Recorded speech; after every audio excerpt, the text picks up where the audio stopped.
Are we live? Yeah, we're here. We're here. We're live.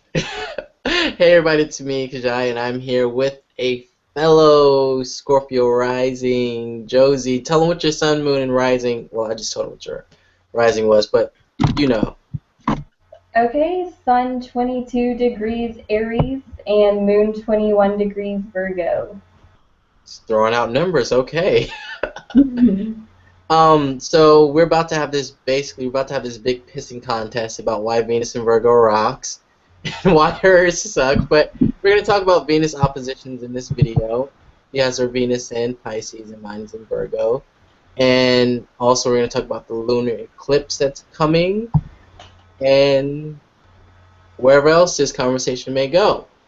So my first question to her was, what's your favorite thing about having a Venus in Pisces? What do you hate about it? And what do you think you can learn from someone with their Venus in Virgo? And I'm going to answer that question, and vice versa. So, you first. Okay, I wrote down that my favorite thing is I can find something I love about everyone I meet. I do have the rose-colored version of the world that everybody stereotypes us for, but I can really see there is bad in everybody, but there is also good in everybody, and I have the ability to see the good more than the bad. That's great. All right, so my favorite thing about having a Venus in Virgo is like we're really committed in a relationship. We're able to accept the person for, who they are instead of some like ideal image we made of them.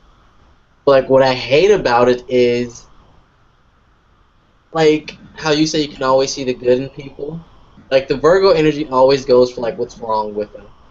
They can like I can give you a list about what's wrong with you, but if you say, well, name something good, it's like, I really haven't focused on that. I really didn't take a chance to look at some of the good qualities you may have. That's something that I hate. Um, what can I learn from someone with their Venus and Pisces? Being able to, like you said, find something good in everybody. Instead of constantly going for the negative or like looking at their flaws, what they're not doing right, just trying to find something good in them before I see the bad in it. So I guess I forgot to say what I hate about it. There is a long list of things I hate about this. I Dude, hate that I get stepped on because I don't know how to say no to anybody and I think everybody is perfect even if they're not. I go out of my way for people who don't deserve it. I will stay in an awful abusive situation because I don't know, I'm stupid like that. I don't see red flags and I listen to the right emotional side of the brain more than the logical side of the brain. So I will make a stupid decision because I don't listen to common sense. I just listen to emotion. And I really admire that about Venus and Virgo because they won't let their emotions you feel when you're attracted to somebody get the best of them. They take no bullshit. If they think something's not worth their time, they're not going to stay around and deal with it. and there you have it. Thank you. That was great. I think that was like the best explanation of Venus and Virgo I've ever heard in my life. Brilliant. Thank you. Um, I guess we'll stay on the topic of Venus. Why do you think Venus and Pisces is exalted? Because Do you that do you believe it yourself? Like, do you believe it's exalted, and why do you think it's exalted? I don't see why it's not exalted in either Taurus or Libra because that's the rulers. That's Venus's domicile placement. I don't see why domicile and exaltation aren't the same thing. That doesn't really make sense to me. Kind of like Mars is known for being, what's that word again? Exalted in Capricorn, but I Hmm. think Mars seems just as powerful in like Aries or Scorpio. I think it's great in Leo also. Thank you. That's one of my placements. Hey, when I make my Mars and Leo video, you're gonna love it. Like, I'm so jealous. I am jealous. That's like my favorite Mars place. I say it's exalted in Leo, and I have like a list of people. Like Helen Keller had her Mars in Leo. No, I didn't, but that makes sense now that I think about it. That makes sense. She's a great woman. She beat all the odds. Definitely Mars and Leo. But yeah. Why do you think it's exalted? Well, you already gave me that answer, right? Did you? I mean, yeah, it is exalted in Pisces, even though it's also good in Taurus and Libra. Because when Venus is in Pisces, love really has no limits. Because we don't see everybody's little flaws. We will love unconditionally, no matter how old or fat or undesirable you become. Just love you for you. Exactly. That authentic love that I know nothing about. Venus and Virgo does, though, because they are committed. They do have staying power. It's staying power, like, because, you know, the sixth house, the house of, we make it a routine. Our relationship becomes a routine. It's like we're there because we want to be there, not because, I mean, not saying we don't love whoever we're with, but, you know, it's like we have to work on being in love and work on being in a relationship versus you just, I'm in love. You know? Hmm. It's like I've we get noticed out of that. bed in the morning. Sorry, I keep interrupting you. My Oh, computer no, is slow. go ahead. Go ahead. I What were have you gonna noticed say? that Venus and Virgo do not have a never-ending honeymoon phase. They have like a few months of honeymoon phase, and then that's it. That person is like not that exciting anymore. But as a Venus and Pisces, the honeymoon phase never ends. I will be googly-eyed forever because I'm dumb like that. Hoodwink and bamboozle to your old and gray. Do you want to? One of the things I find interesting about her chart, first she has Venus in the fifth house in Pisces. Like I love creative people, so I would think you're very creative, but she also has Saturn right there conjunct her Venus. So how does that like work out for you in life? It definitely gives me a sense of discipline, especially in any creative field, because I have a Leo midheaven just like you. So I've always had creative ambitions. I've always been involved in art forms of multiple kinds. And I don't really enjoy them in a fun way because Saturn is right there, like restricting it. But I also find that I get a lot of shit done and I'm also more successful than somebody who doesn't have Saturn near Venus. That makes sense. What do you do, like creatively?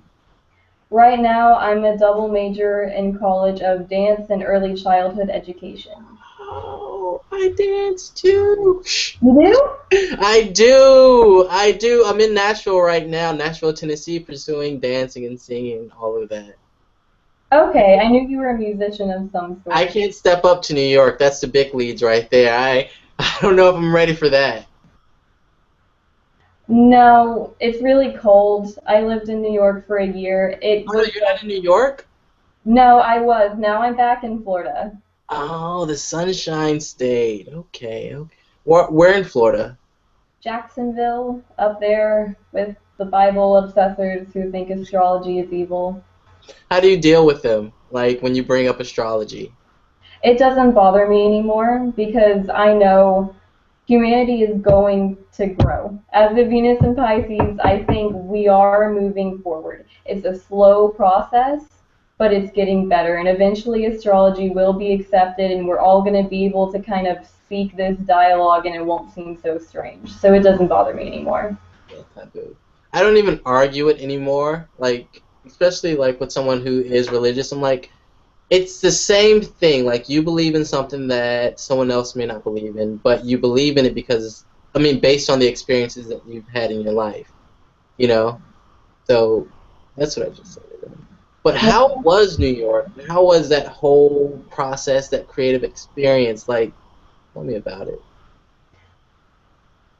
Do you want to hear the sad truth? Sure. Oh God, Venus and Pisces. This is what happened to me. Yeah, what's the truth?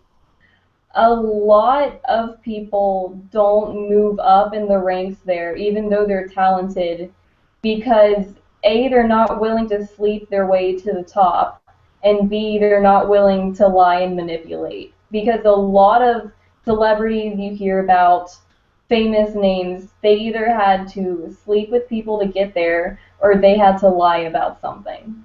Well, you know, it's really cutthroat. It's really cutthroat. Man. See, that's why I couldn't go to New York. That's why I'm not that brave to go to New York. You're in Nashville, right? Then in a video Nashville, did I hear you say Tennessee. Nashville? Nashville, Tennessee. As soon as I get my car, I'm really gonna like hit the scene really hard, like with performing and everything. And hopefully, I'm tough enough. You are, believe me. The League of Midheaven won't let you slow down. No, and my son's there, so I can't quit. I got a moon in Aries. You know all about this. You know, it keeps us going. We can't stop, won't stop. So I'm sure whatever you're doing, it's gonna work out for you. Thank you. Now, you have Mars and Gemini, right? I do. In the 8th house. It's like, Mars in the 8th house. So, you argue a lot, you talk too much when you're angry, and you feel passionate about sex, death, and money. pretty much.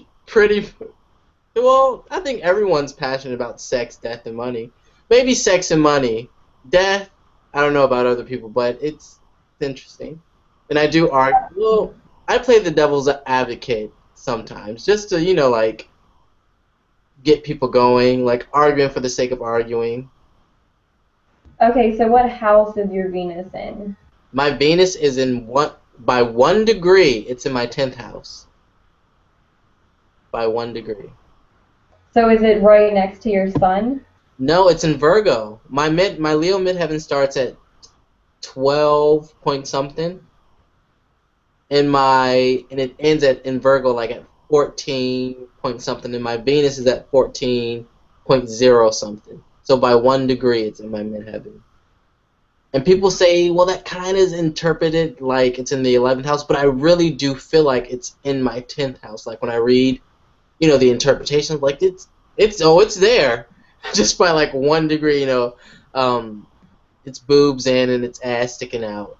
So yeah, so that's where my Venus is in Virgo. Okay, so I don't think I ever told you what I admire about Venus and Virgo, did I? I think you did. You know, you said Venus and Virgo is not going to stay in a relationship that is not good for them. Oh, I could go on for days about things I think are awesome about you guys. Let me get out. Go on. Hey, don't let that list go to waste, all right? Tell us how great we are. Nobody ever does. Venus and Virgo use logic in love. They're not just going to jump at somebody that they find appealing in that moment. They're going to think about the long-term vision. Like, am I actually compatible with this person? Do I want to deal with their bullshit on a day-to-day basis? And they don't think with emotion, and I think that's awesome, because I think whatever I'm feeling. I don't know what common sense is. I think Pisces it's a big mess of energy. Like wherever it goes, it's like it's really confusing. But what I wanted to ask you about, you know, like everybody, well, you have your Saturn in Pisces. Mm-hmm. Everyone has like a lesson that they have to learn with their Saturn.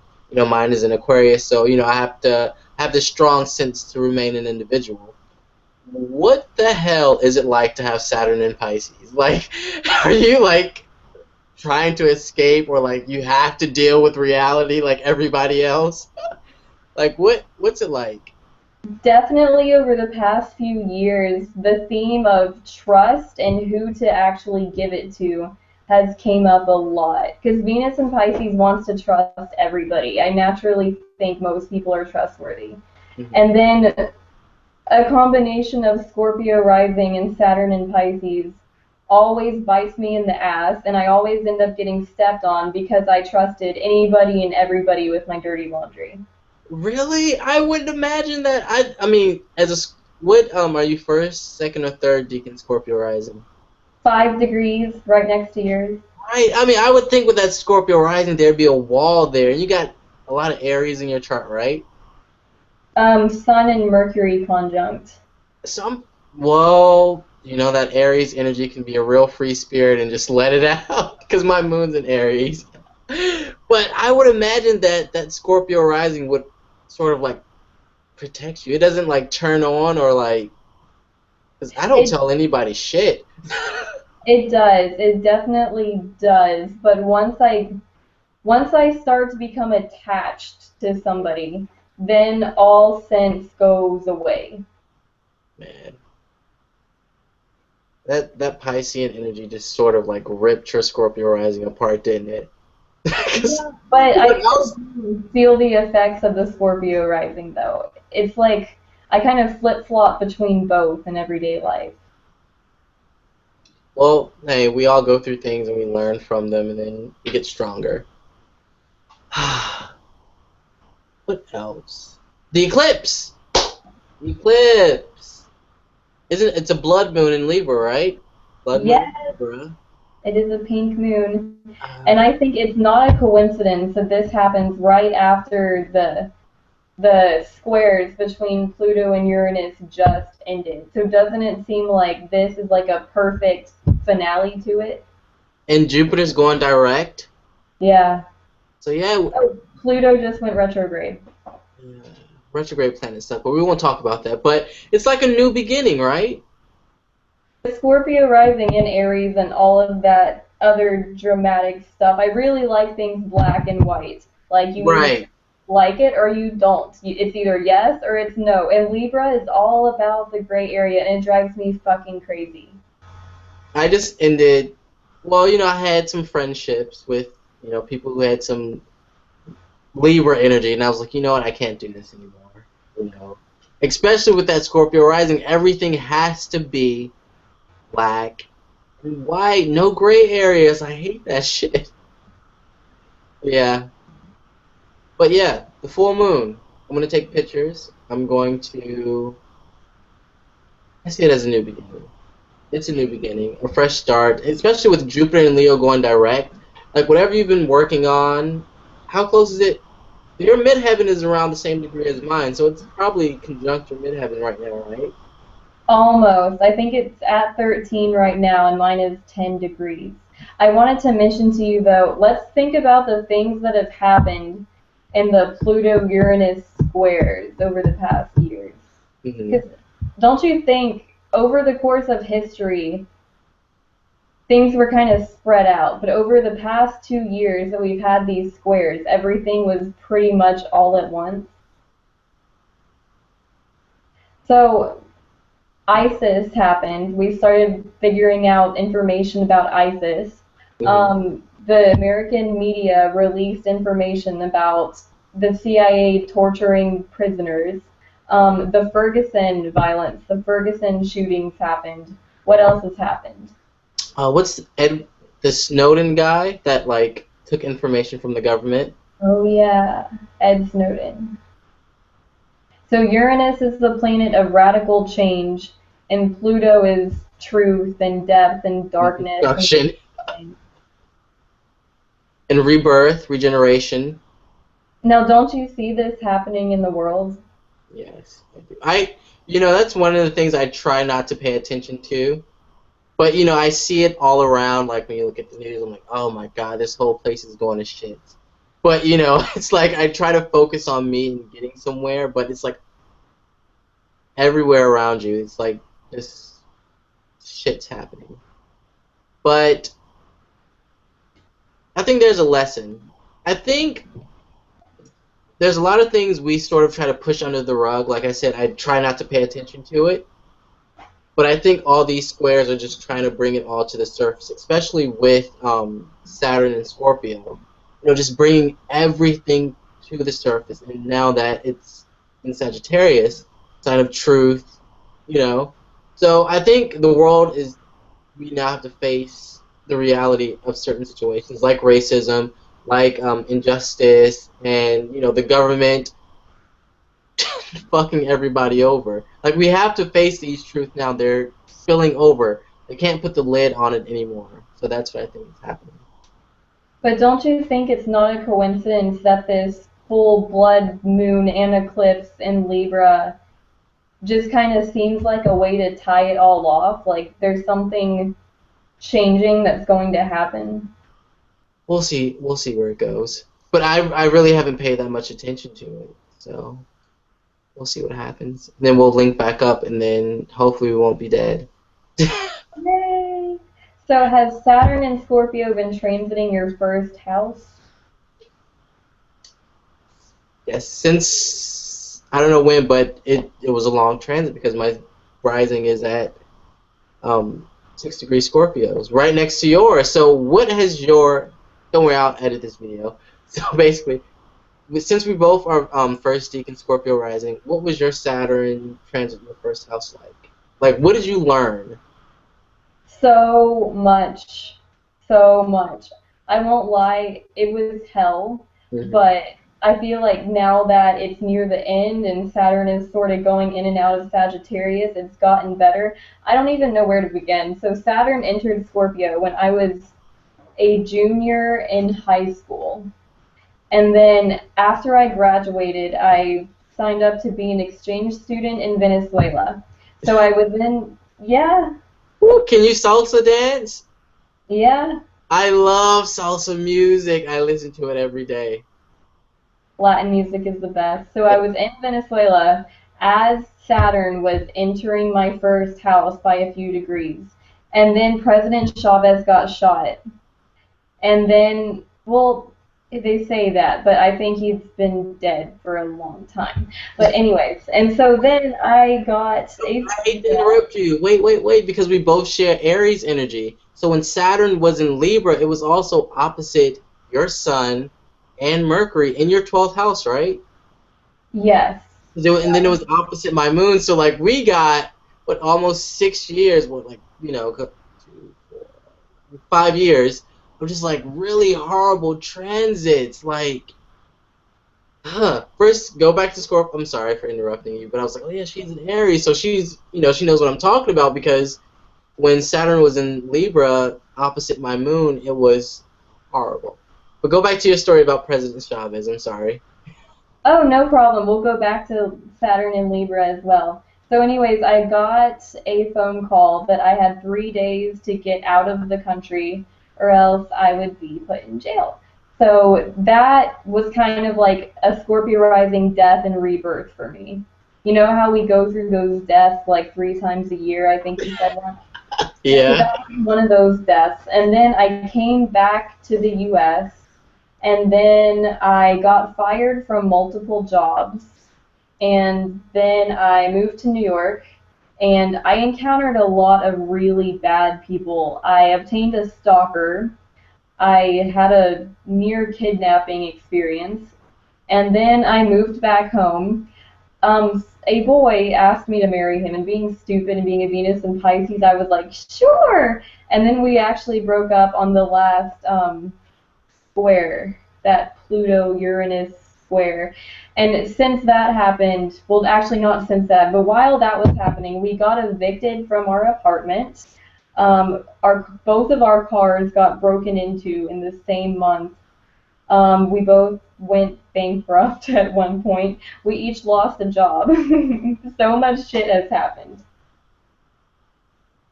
Yeah. Okay, go ahead with you. Okay. So I was homeless when Saturn was in Libra. I was I was going into college. Had no like sense of where I was going, what I was doing. Like I would actually wake up with I started having anxiety attacks because like I just felt like my life was out of my control. I did not know what was going on, but I knew I wanted to like follow my dreams. And the interesting about like Saturn transits, like I wanted to take control of my life. So that's what Saturn transit the first house does. It makes you responsible for your entire life. So when I decided to pursue my career in the arts, my mom was like, "Okay, you're not going back to college. Get out." So like that was the beginning of my Saturn transit the first house. I was homeless for like a few weeks. Then I reconnected with a friend in college. I moved in with her, and then we had a falling out, so I had to come back to Virginia. I lived with my sister, and I just worked, worked, worked, worked. Like I really like during this transit, I really learned how to like work and like depend on myself. Like Exactly. nobody, like don't depend on nobody. Like you really have to work. If you want something, you have to work for it for yourself. Don't depend on this person, that person. You can't trust everybody. Like that's the biggest thing I learned. Like it sort of tested my willpower. Like how strong of a person I was. Like that's what that entire Scorpio transiting my first house, that's what it was. Just like testing who I was and how strong I was as a person. Also, like I don't even feel the same anymore because I felt like my attitude has changed, my outlook has changed. Like I had to learn how to basically control myself, control my impulses, watch what I do, like how I handle certain situations. I really had to analyze them and like, you know, what's the word I'm looking for, like go about things in a different way. Like I really had to grow as a person in order to like be here right now because when Saturn was in Libra, I was working trying to figure out how the hell am I going to get to a creative city to, pursue all that I wanted to do. As soon as Saturn left Scorpio and is in Sagittarius, I like moved. I finally got what I was, asking for. But before I got it, I had to work. Like under this transit, I got my first apartment. Um, I got evicted. Also, my sister got me kicked out. Really? Fucking crazy. um, like I had to learn how to manage my money. It's just like I had to really be an adult. Like it's just crazy. Like I can't sum it all up in words. Like the I experience, know. I know exactly what you're talking about. the experience of it all is just like, oh my god. And it was only like 2 years. But like because it was in Libra, that also was just shitty too. But like to sum up this 2.5 years, like I'm not the same person. Uh-huh. Like I am not the same person as I was. Like I'm a lot stronger, so much stronger than what I used to be, and like it's just crazy the change. And like I look at everybody else, like I'm like, oh my god. I'm happy that it happened though. I'm happy that I had this transit because I really woke up and I feel like I've gotten that Saturn reward. Every house Saturn goes to. I feel like I rose and I met Saturn. I didn't roll over and play dead no matter how many times I wanted to. Just like, oh my god. This is so hard. What am I doing? Why did I do this? Why am I here? Like, Saturn was testing me. It's like, do you really want control of your life? Do you really want to, go after your dreams? You're gonna have to work for it. You're gonna have to welcome to the real world. So. I am so glad you had almost the exact same experience. And I know what you mean where it's like you know in your mind how it was, but you can't put it into words. It's just too strange to put into words. It's like all the mental pictures are just like flashing in your head. It's just like all the experiences you've had. It's like it wasn't traumatic, but I guess you have to learn from this. You have to grow because it's preparing you for something even better. And it being in Scorpio, like that's 3 years, dying 3 years. I mean, 3 times a year, but my mind is racing now, just thinking about everything that happened and went on. So yeah. I felt like I lost so many things over and over and over Mm-hmm. again, be it friends or a family Job. member would die, getting evicted, losing money, losing jobs, losing anything, even stupid things. I just lost everything over and over and over again. Like any concept of stability would swoop in for a second, and then like 5 minutes later it was gone again, and I was Right. back at square one. It was that cry of I just want some stability, right? Just something stable. That's why I got an apartment. I was like, I just want something that's mine that I can pay off. Last year, I had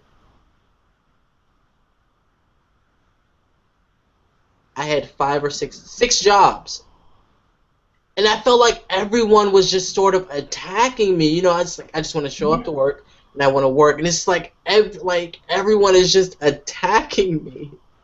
But I'm like I felt like I had to learn on the job how not to react like how I used to. Just like not getting mad, like sort of I would have to stay there and deal with everyone around me, even though I left, but man, I just feel like constantly being attacked by people and by life. And also, I, you know, like how people say they're there for you, but you know, when it's time for them to show up, like I really learned who actually had my back and who didn't. You Oh know, yeah. I am like mentally drained now just thinking about everything that I went through. But But I do feel like there is a peace now that it's mostly over. Now that it's back in retrograde, I think it might go back to like 27 degrees Scorpio and then it'll go back to Sagittarius.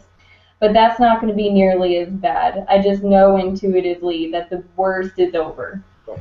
I felt like I really have learned my lesson because I was working to get where I wanted to be. You know, I wanted to be an artist, I wanted to sing, I wanted to dance, and I wanted to perform.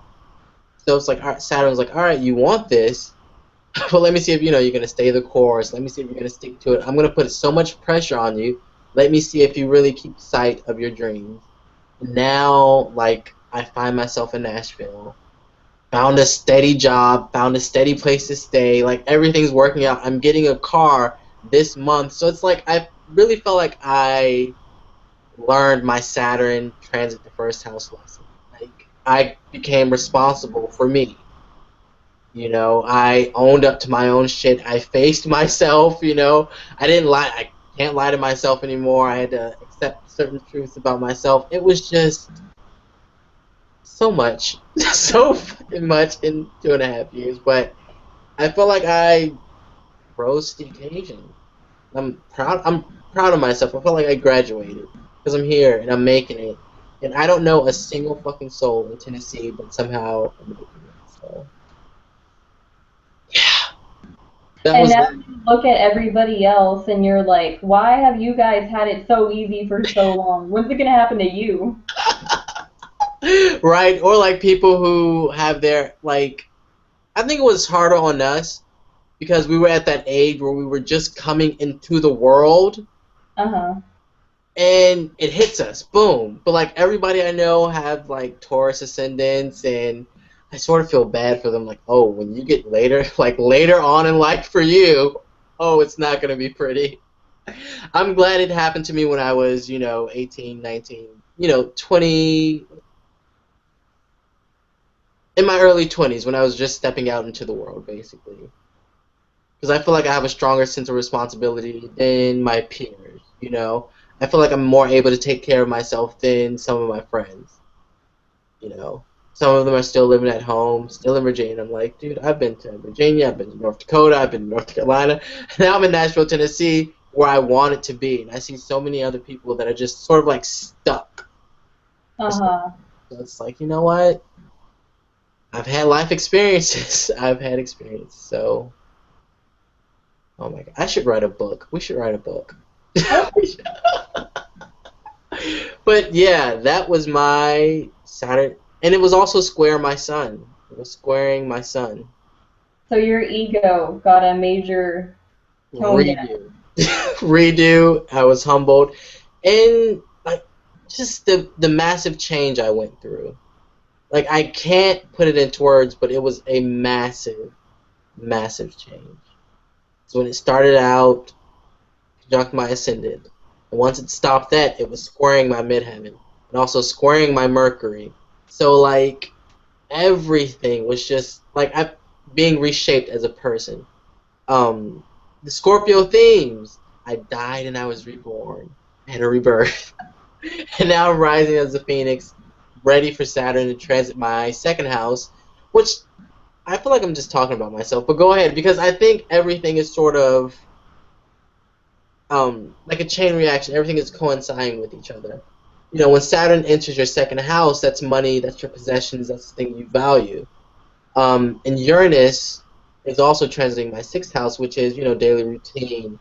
So I want to be an artist. I want to make money off my own talents. So all of these transits are sort of, you know, playing out, you know, what I want to do. It's like, okay, you want to be an artist? You want to make money on your own? All right. Okay, Saturn's going to move into your second house of money, of things you value. Let's see if you can really make this money on your own. Let's see if you can save your money. for the things that you want to do and stop, spending it willy-nilly. I feel like I've just been talking too much. You talk now. Because I feel like I've just been talking way too much. Oh, no problem, Goo. That's what this is for. Also, Pluto is in our third house right now. So we're definitely learning about how the mind affects our reality. Right. How Our perception. the mind can either make it all better or it can make it a million times worse. Right. Optimism. How you view things. And I don't think Saturn in the second house could be nearly as bad as the first house because the first house represents your identity. That's you. That is everything you. It's every area of your life pretty much. So what if you lose a few material possessions? You're not a Taurus. You ain't gonna cry about losing a few shiny diamond rings. Right, right, right. Yeah, and it sets the stage for every other house. So it's like when Saturn transits your first house, it goes, it does like a mini sweep of each and every house. That's how I felt. The subconscious, the conscious, how I approach my creativity, my home life, um, my career, my spirituality, everything. Like I felt like it went to every last single house and like checked it and polished it. I So will be. Libra is our 12th house, which is known as the house of undoing, the house of hospitals, mental asylums, jail, anything trapped. When Saturn was in your 12th house, did you feel like you were trapped and restricted beyond your control? yeah, I told you I felt like my life wasn't, in my hands. I would actually like have what's it called? Anxiety attacks.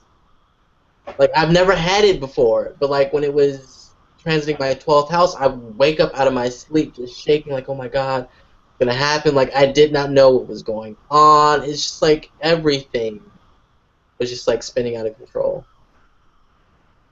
That's how I Did, felt.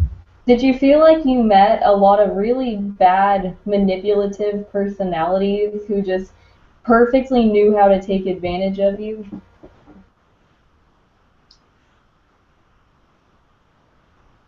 I felt like I met a lot of people that knew how to push my buttons. Like with this, because I felt out of control. So and I also felt way more sensitive. Like I was 10 times like I'm not a very sensitive person, but during that transit, I just felt everything. Like I took everything to heart, basically. I just took everything to heart. But yeah, I just felt like I ran into more people that wanted to push my buttons more. Hmm. What about you? But I guess I'm sorry. Actually, what about you? And then because I started to think it was affecting my moon. So that's my emotions and things like that. So yeah, Your go ahead. moon. Oh, wait, yeah, your moon is in the opposite over there in the sixth house. Yep. So, how does a transit of Saturn affect things in the opposite house? I never even thought about that before. Because it makes the aspect. Even though like we have progressed charts and things like that, but when Saturn gets to a certain degree, it's gonna aspect your natal moon, which is like your foundation. It's like the foundation of your chart, who you are. So when that transit happens, it's like it's sending that aspect, that opposition to my moon. You get it?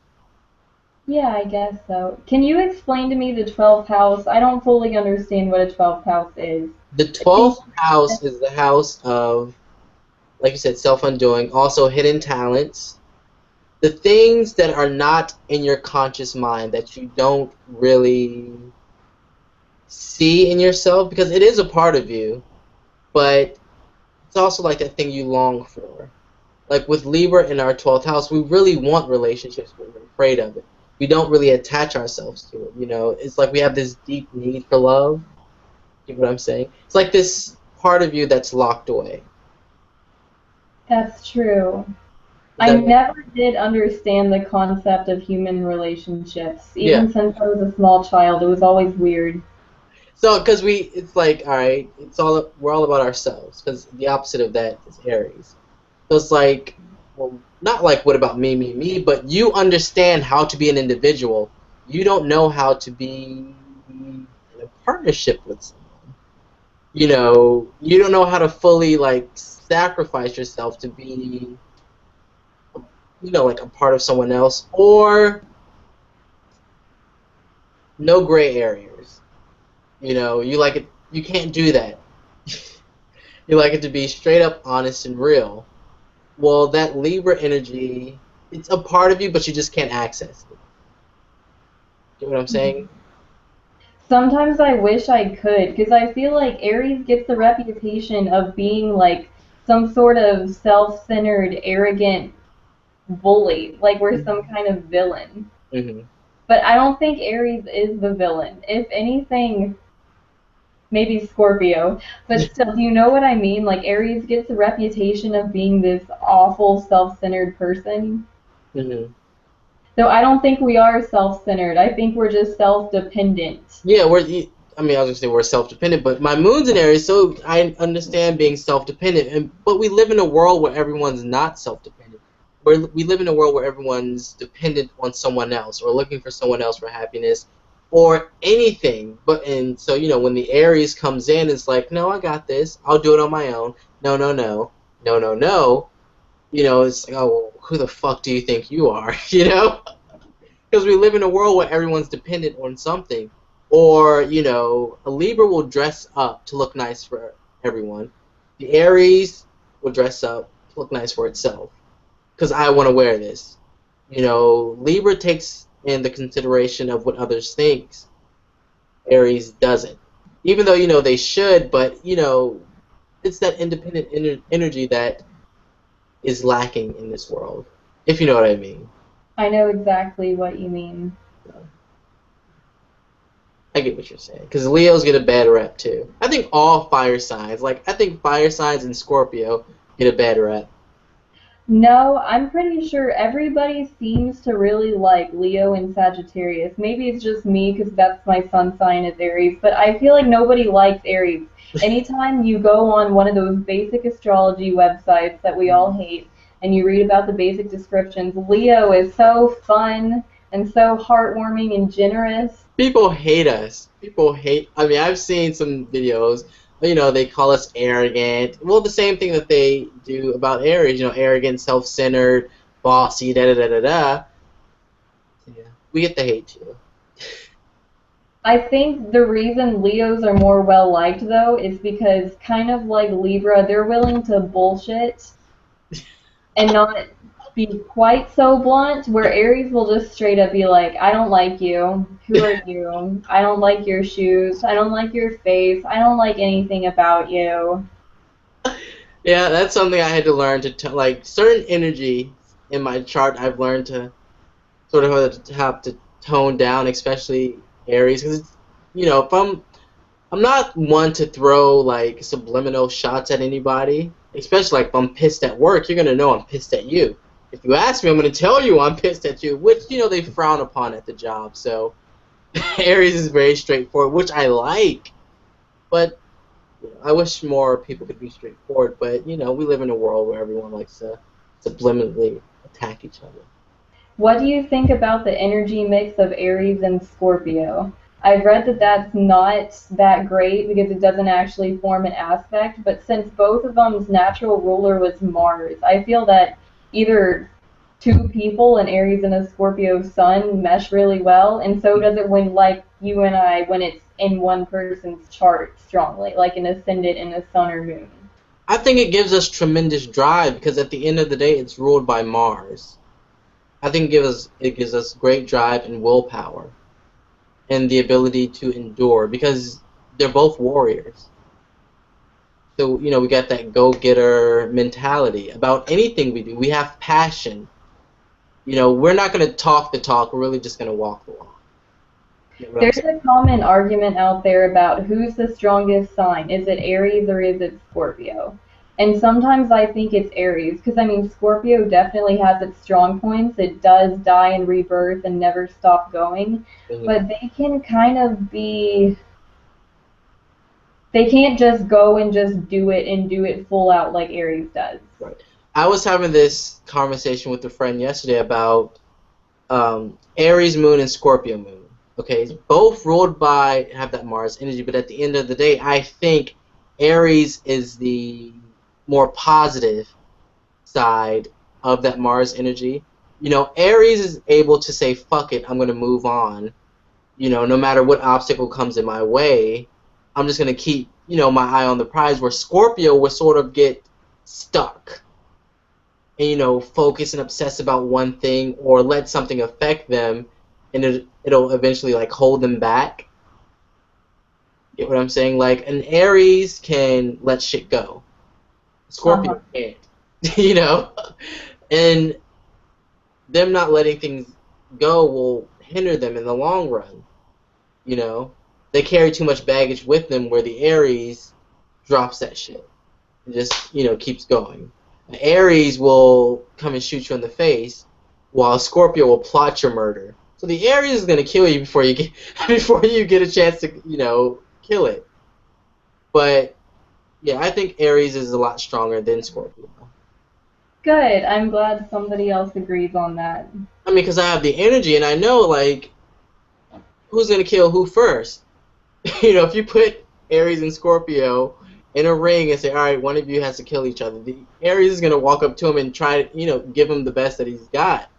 Or the Scorpio is going to try to plot it out in their mind or wait or, you know, just analyze the entire situation. You know, the Aries charges in their head first. That's what I think is beautiful about it. It has that gut instinct. Have you ever known a Scorpio who just went fucking psycho one day and nobody knows why? Do you? Yeah, I've noticed that a lot of Scorpio suns, it's very different from Scorpio rising. Scorpio suns will strike revenge in really like weird ways. And Mm-hmm. it'll be like kind of over the line psychotic. Did you meet them in New York? Because there are a lot of crazy people in New York. Oh my god, don't get me started on crazy people in New York. My stalker in New York was actually an Aquarius with a Scorpio moon. Wow, I never thought about that. Scorpio moons are crazy. But you don't know that they're a Scorpio moon. Like they don't show that scorpion because they bury it so deep. You don't know it until later when it explodes. I'm a Scorpio that just goes shit crazy. I do know that they hold things in and do seek revenge in weird ways, but yeah. Okay, so I've got to ask, do you have any signs that you just or maybe not just sun signs, but placements that you just naturally clash with? I'm not saying do you dislike anybody? No, every placement has its good and its bad and its ugly. But is there anything that you always just feel tension with? Scorpios. The sun sign The Scorpio? sun sign Scorpio. Because I feel like, you know, they always have an agenda. Like, my Scorpio rising picks up on that. Like, because, you know, we pay attention to everything. And I feel like they're sort of like manipulating everyone around them. Like, they all, you know, they just always have some agenda. That's how I And feel. they hate it when we figure them out. Mm-hmm. They do. Or like you don't play into their tricks, or like you don't follow along as everyone else does. They Like, get really upset when they don't get the reaction they want. so like the Scorpio sun, I've never once in my life had a Scorpio friend. Never. They stay away from me. They stay away. Like they it's like a standoff. I said that in one of my videos, but it's like they don't come close to me. Do you think that we might have a little more depth and a little more of that Plutonian power than Scorpio suns? Because I Yeah, think I think we have all their strengths, but none of their weaknesses. that's a very good description. I think we have all of their strengths, but none of their weaknesses. So I think they sort of sense something about us that we sort of like, because we see through everybody. The veil is lifted. We don't have, the rose-colored glasses on like every other rising sign does. There's no illusion in front of our face. We see everything and everyone for what it is. So they're constantly trying to manipulate and play this and that. Not saying every Scorpio is bad, but, we see them. We see right through them, and they don't like that. Okay. Now, especially with my Mars in the 8th house, Mars belongs in the 8th house. It's on its home turf, so I feel like they are more powerful than them. If you get what I'm saying, it's like, yeah. So I pick up on them, like it's just really easy to see right through them. Like when they're because we listen to people when they're talking, and we look at what they do, so it's like we can't be fooled. After everything somebody says, I think about what they're actually saying. Mm-hmm. Like, all right, so you're saying this, but what are you really trying to say? We're reading in between the lines. Do you ever profile people in your head? Like, as they're talking, you start thinking about their psychological profile, and you're like, oh, I have you figured out. Like on those secret agent movies when they show someone in their, like, age, height, weight, occupation. Like, that happens all in my mind. Yep, that's what I do. Good, I'm glad you do that too. So you clash with Scorpio. What else? I wouldn't say clash, but it's like a silent standoff. I've had friends with each and every I've had friends with each and every sign. I've been friends with Scorpio moons, but never a Scorpio sun. Never. Never. I'm going on 23 years old. Never, ever had a friend with a Scorpio moon. I mean, Scorpio sun. Had Scorpio moon friends, never Scorpio sun. I have, but it's very short-lived friendships. It'll be one of those friendships where you're super tight all of a sudden for a little while, and then once they realized I figured them out too far, then they back off. And then they just Right. and never answer the phone ever again. Yeah. I like to play games with people. I'm not all Scorpios. I'm sure there are some Phoenixes out there, but majority of you guys are just awful. If there's anybody that I think can, not always, can be awful, it's probably Taurus. That's the only sign. I mean, Libra, I don't always understand, but there are things I can really appreciate about Libra. But even Venus and Pisces doesn't quite understand Taurus. My sister and my best friend have a Taurus moon, and both my sisters have Taurus rising. Taurus, I think, what people mostly hate about Taurus is that you can't rush them. They make decisions when they want to. It's everyone else is moving, especially with my Aries energy. I want them to go fast, but as far as being awful, I guess because they can't see past their own ideas.